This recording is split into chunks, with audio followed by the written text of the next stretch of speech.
तो दोस्तों आप लोग वीडियो में देख रहे हैं उल्लू की नई वेब सीरीज पलंग तोड़ गांव की गर्मी पार्ट 1 एपिसोड नंबर 2। अब दोस्तों यहां पर हम देखते हैं कि रात को भाभी जी भैया जी के साथ पूरी तरीके से मजा ले रही होती हैं, लेकिन हमेशा की तरह भैया जी इस बार भी भाभी जी को धोखा दे जाते हैं क्योंकि इनकी बैटरी पहले ही डाउन हो जाती है, जिस वजह से भाभी जी का दिमाग खराब हो जाता है और ये इनको 2-4 गंदी गंदी गालियाँ देकर अपने भुसके कोठरे में आती है और अपने फ़ोन में ब्लू फिल्म देखकर हस्तमुस्तेन करना लगती है। इधर इनके देवर जी की भी आंखें खुल जाती हैं और ये सूसू करने के लिए जब इधर की साइड आता है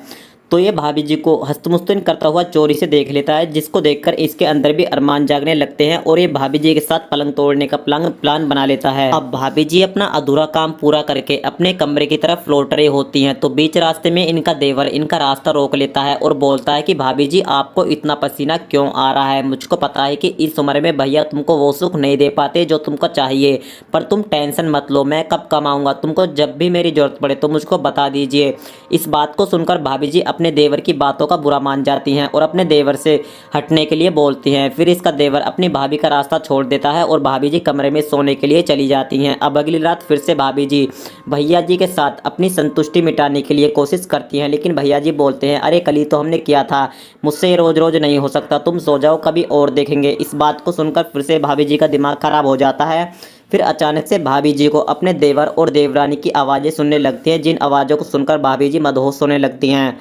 और दोस्तों फिर क्या, भाभी जी अगले दिन से ही अपने देवर की तरफ अट्रैक्ट होने लगती हैं। अब एक दिन भाभी जी को मानसी के शरीर पर एक जख्म दिखाई देता है, जिसमें कि भाभी जी इस जख्म का कारण पूछती है तो मानसी समझाती है कि भाभी जी इसको BDSM सेक्स बोला जाता है, जिसमें कि एक लड़का एक लड़की के हाथ पांव बांधकर पीछे से उसकी कमर पर बेल्ट बजाता है, जिसमें कि उन दोनों को काफ़ी मजा भी आता है। तो रात को तुम्हारे देवर जी मेरे साथ ऐसा ही करते हैं और हम दोनों को काफ़ी मज़ा आता है। फिर दोस्तों मानसी भाभी जी को भी भैया जी के साथ BDSM सेक्स करने की सलाह देती है और भाभी जी सोचने पर मजबूर हो जाती हैं और कहानी का एपिसोड नंबर 2 भी यहीं पर समाप्त हो जाता है। आपको मत बताना चाहता हूँ एपिसोड नंबर 3 की स्टोरी भी काफ़ी अमेजिंग और इंटरेस्टिंग होने वाली है। उसको भी सुनने के लिए प्लीज़ चैनल को सब्सक्राइब करके बेल आइकन प्रेस जरूर करें।